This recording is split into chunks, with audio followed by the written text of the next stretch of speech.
Hello friends, welcome back to my channel. বন্ধুরা, আপনারা জানেন যে ভারতের কৃষকদের উন্নতির জন্য পশ্চিমবঙ্গ রাজ্য সরকার থেকে শুরু করে কেন্দ্র সরকার পর্যন্ত নানা রকম প্রকল্পের সূচনা করেছেন। এই বিভিন্ন ধরনের প্রকল্পের মাধ্যমে কৃষকদের ফসল উৎপাদনের জন্য উৎসাহিত করা হয় এবং নানা রকম আর্থিক সহায়তা প্রদান করা হয়ে থাকে। আজকের এই ভিডিওতে কৃষকদের এমন একটি প্রকল্পের সম্বন্ধে আলোচনা করা হবে যা শুনলে কৃষকরা আনন্দে আত্মহারা হয়ে যাবে। আজকে যে প্রকল্প সম্বন্ধে আলোচনা করা হবে সেটা হচ্ছে প্রধানমন্ত্রী খাদ যোজনা, অর্থাৎ কৃষকদের সার কেনার জন্য 11,000 টাকা করে দেওয়া হবে প্রধানমন্ত্রী খাদ যোজনার মাধ্যমে। এবং এই যোজনা 2024 সাল থেকেই শুরু হয়েছে।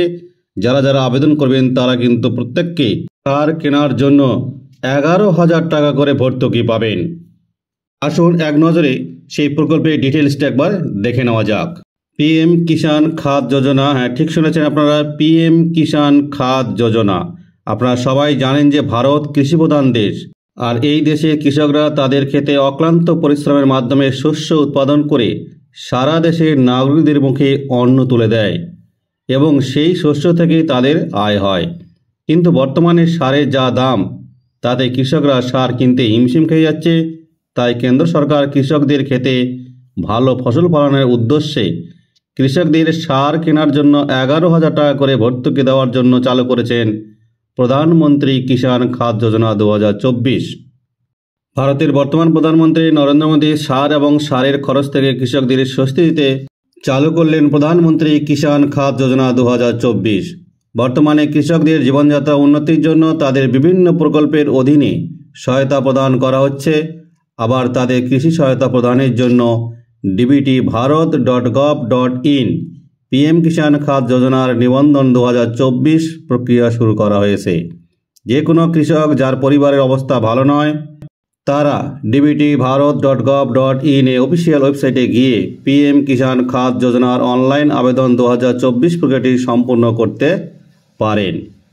এই স্কিমের অধীনে সার কেনার জন্য মোট 11,000 টাকা, যার মধ্যে প্রথম কিস্তি 6,000 টাকা এবং 6 মাস পরে দ্বিতীয় কিস্তি 5,000 টাকা কৃষকদের ব্যাংক অ্যাকাউন্টে প্রদান করা হবে। কৃষকরা যদি এই প্রকল্পের অধীনে সার কিনে তাদের ফসলে লাগাতে পারে তাহলে তাদের বপন করা ফসলের ফলন বেশ ভালো হবে। পিএম কিষাণ খাদ যোজনা কি, কারা কারা এই সুবিধা পাবেন, কত করে সুবিধা পাবেন, কিভাবে আবেদন করবেন ইত্যাদি বিষয়ে বিস্তারিত আলোচনা রয়েছে আজকের এই ভিডিওটিতে। তাই ভিডিওটিকে স্কিপ না করে সম্পূর্ণরূপে দেখবেন। পিএম কিষাণ খাদ যোজনার উদ্দেশ্য কি? পিএম কিষাণ খাদ যোজনা শুরু করায় কেন্দ্রীয় সরকারের মূল উদ্দেশ্য হলো কৃষকদের সার কেনার জন্য ভর্তুকি প্রদান করে থাকা। এই প্রকল্পের মূল উদ্দেশ্য হলো সার ও বীজ কেনার জন্য কৃষকরা যাতে কোনো আর্থিক সমস্যা ছাড়াই তাদের ফসলে সেচ দিতে পারে এবং বেশি বেশি করে শস্য উৎপাদন করতে পারে এবং তাদের আয় বাড়াতে পারে তা সুনিশ্চিত করা। এবার চলে আসি এই প্রকল্পের সুবিধাগুলি কি কি। যে সমস্ত কৃষকরা এই প্রকল্পে আবেদন করবেন কি কি সুবিধা পাবেন। দেশের কৃষকদের জন্য শুরু হওয়া এই প্রধানমন্ত্রী কিষাণ খাদ যোজনা থেকে কৃষকরা যে সমস্ত সুবিধাগুলি পাবেন সেগুলি একবার দেখে নিন। 1 নম্বর, কেন্দ্রীয় সরকার দেশের ক্ষুদ্র ও প্রান্তিক কৃষকদের সার ও বীজ কেনার জন্য 11,000 টাকা করে ভর্তুকি দেবে। 2 নম্বর, খাদ্য ও সারের মূল্যবৃদ্ধি সহ অন্যান্য সমস্যায় বিপর্যস্ত কৃষকরা এই প্রকল্পের মাধ্যমে অন্যান্য আর্থিক সহায়তা পাবেন। 3 নম্বর, প্রদত্ত অর্থ কৃষকদের ব্যাংক অ্যাকাউন্টের মাধ্যমেই প্রদান করা হবে। 4 নম্বর, বছরে 2 কিস্তিতে এই অর্থ কৃষকদের দেওয়া হবে। 5 নম্বর, এই প্রকল্পের আওতায় কৃষকরা সার কিনে তাদের ফসলে ব্যবহার করে আরও বেশি ফসল উৎপাদন করতে সক্ষম হবে, যা তাদের আয়কে বাড়াতে বৃদ্ধি করবে এবং তাদের উৎসাহিত করবে। 6 নম্বর, দেশের অর্থনৈতিক অবস্থা থেকে দুর্বল ক্ষুদ্র ও প্রান্তিক কৃষকরা এই প্রকল্পের আওতায় সুবিধা পেতে সক্ষম হবেন। 7 নম্বর, দেশের কৃষকরা বেশি বেশি ফসল উৎপাদনে উৎসাহিত হবে, যার ফলে দেশের ধানের কোনো অভাব হবে না বলে মনে করা হচ্ছে। এবার চলে আসি পিএম কিষাণ এই খাদ যোজনায় কত করে ভর্তুকি দেওয়া হবে, কিভাবে সেই ভর্তুকিটি কৃষকদের ব্যাংক অ্যাকাউন্টে প্রদান করা হবে। দেশে চালু হওয়া প্রধানমন্ত্রী কিষাণ খাদ যোজনার অধীনে দেশের ক্ষুদ্র প্রান্তিক কৃষকদের সার ও বীজ কেনার জন্য যে মোট 11,000 টাকা ভর্তুকি দেওয়া হবে, যার মধ্যে প্রথমে 2টি কিস্তিতে 5,000 টাকা এবং পরের 3টি কিস্তিতে 6,000 টাকা প্রদান করা হবে। অর্থাৎ প্রথম 5,000 টাকা 2,500 2টি কিস্তিতে এবং পরে 6,000 টাকাটি 2,000 টাকার 3টি কিস্তিতে প্রদান করা হবে। এবার যোগ্যতার মানদণ্ড অর্থাৎ কোন কোন কৃষকরা এই প্রকল্পের জন্য আবেদন করতে পারবেন। প্রধানমন্ত্রী কিষাণ খাদ যোজনার আওতায় দেশের কৃষকদের সুবিধা প্রদানের জন্য সরকার কিছু নির্দিষ্ট নিয়ম বেঁধে দিয়েছেন। অর্থাৎ কোন কোন কৃষকরা আবেদন করতে পারবেন এই প্রকল্পের জন্য এবং এই ভর্তুকির সুবিধা পাবেন একবার দেখে নিন। আবেদনকারী কৃষককে অবশ্যই দেশের নাগরিক হতে হবে। 2 নম্বর, ক্ষুদ্র ও প্রান্তিক কৃষকরা এই প্রকল্পের আওতায় সুবিধা পাওয়ার জন্য যোগ্য।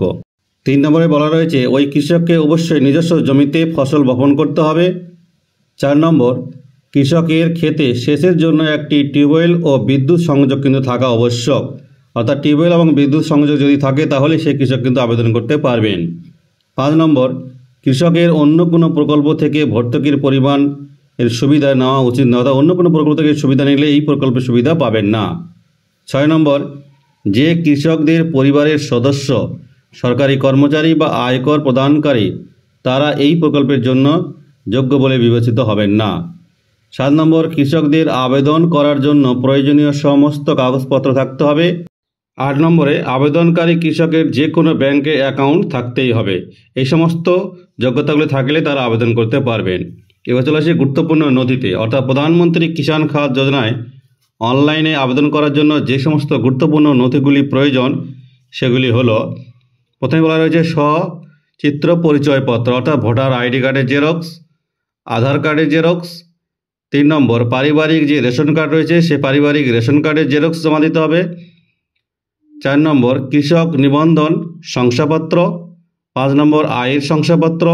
6 নম্বর, জমির দলিল ও অন্যান্য যা কাগজপত্র রয়েছে পর্চা টর্চা সেগুলোর জেরক্স। 7 নম্বর, ব্যাংক পাসবুক, মোবাইল নাম্বার।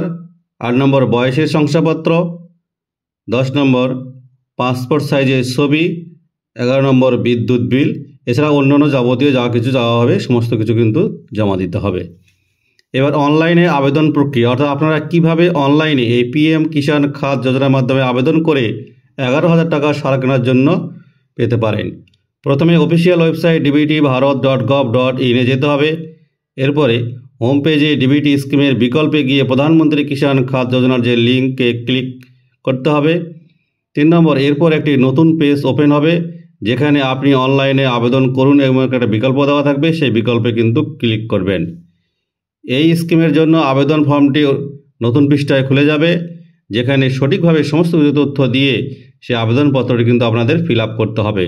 এরপরে গেট ওটিপি বিকল্পে ক্লিক করতে হবে। ক্লিক করলে যে ওটিপিটি আসবে সেই ওটিপিটি নির্দিষ্ট জায়গায় বসিয়ে সাবমিট করতে হবে। এরপর সমস্ত যে প্রয়োজনীয় ডকুমেন্টগুলি রয়েছে সেই ডকুমেন্টগুলিকে আপলোড করতে হবে। সমস্ত ডকুমেন্ট সঠিকভাবে আপলোড হয়ে গেলে সর্বশেষে যে সাবমিট অপশনটি বের হবে সেই সাবমিট অপশনে ক্লিক করলেই আপনার আবেদনপত্রটি কিন্তু সাবমিট হয়ে যাবে। এইভাবেই আপনারা সহজেই PM কিষাণ খাদ যোজনা 2024 অনলাইন আবেদন কিন্তু প্রক্রিয়াটি সম্পূর্ণ করে নিতে পারবেন। এবার PM কিষাণ খাদ যোজনার স্ট্যাটাস চেক, অনলাইনে আবেদন করার পর কীভাবে আপনারা স্ট্যাটাস চেক করবেন, আপনাদের আবেদনের বর্তমান অবস্থা কী। আবেদনকারীদের প্রধানমন্ত্রী কিষাণ খাদ স্কিমের অফিসিয়াল ওয়েবসাইটে যেতে হবে। এখানে যে হোম পেজটি দেওয়া রয়েছে সেই হোম পেজ থেকে বেনিফিশিয়ারি স্ট্যাটাস একটা বটন রয়েছে, সেই বটনে ক্লিক করতে হবে। যখনই সেই বটনে ক্লিক করবেন নতুন একটি পৃষ্ঠা ওপেন হবে। সেই পৃষ্ঠা স্কিমের নাম এবং বছর নির্বাচন করতে হবে। বছর নির্বাচন করার পরে নতুন আর একটি পেজ ওপেন হবে। এখানে সেই কৃষকের আবেদনপত্রের নম্বর এবং আধার কার্ডের নম্বর, অর্থাৎ PM কিষাণ খাদ যোজনা আবেদনের সময় যে নম্বরটি দেওয়া হয়েছিল সেই নম্বর এবং আধার নম্বর দিবেন। দিয়ে সাবমিট অপশনে ক্লিক করলেই পরের যে পেজটি ওপেন হবে সেই পরের পৃষ্ঠাতে আপনার আবেদনপত্রের কী স্থিতি, অ্যাকসেপ্ট হয়েছে নাকি প্রসেসিং চলছে না রিজেক্ট, সমস্ত কিন্তু তথ্য আপনারা এখান থেকে পেয়ে যাবেন। তাহলে বন্ধুরা আর দেরি নয়, দেরি না করে আপনারা খুব তাড়াতাড়ি PM কিষাণ খাদ যোজনায় অনলাইনে আবেদন করে ফেলুন এবং সার ও বীজ কেনার জন্য যে 11,000 টাকা ভর্তুকি সেই ভর্তুকির সুবিধা উপভোগ করুন। আর ভিডিওটিকে ভালো লেগে থাকলে অবশ্যই বেশি বেশি করে লাইক এবং শেয়ার করবেন যাতে সকলের কাছে ভিডিওটি পৌঁছে যায়। যে সমস্ত বন্ধুরা চ্যানেলটিকে সাবস্ক্রাইব করেছেন তাদেরকে অসংখ্য ধন্যবাদ। আর যারা এখনও সাবস্ক্রাইব করেনি তাদেরকে অনুরোধ করব এইরকম নিত্য নতুন আপডেট পেতে অবশ্যই চ্যানেলটিকে সাবস্ক্রাইব করে পাশে থাকা বেল ঘন্টাটিকে বাজিয়ে দেবেন।